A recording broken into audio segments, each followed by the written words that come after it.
Police carrying out a stop and search in London. It's a highly controversial tactic there, with members of black and ethnic minority communities overwhelmingly the target.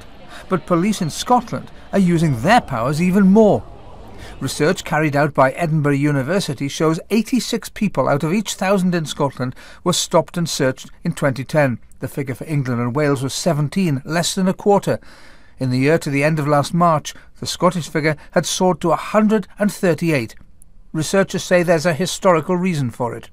This intensive high-volume approach to stop and search was introduced in the 1990s as a response to knife crime, and initially it was used as a crackdown essentially, and I think what has happened over time is that this sense of an intermittent crackdown has become to be used routinely.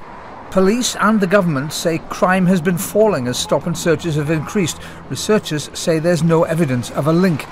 Try telling that to the family of Sean Starks in the Fife town of Lochgelly.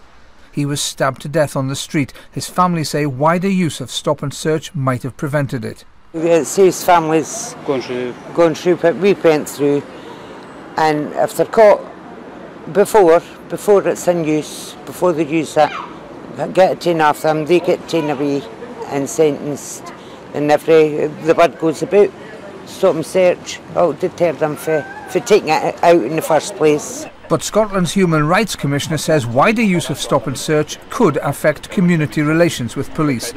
Naval Alderson reporting Scotland.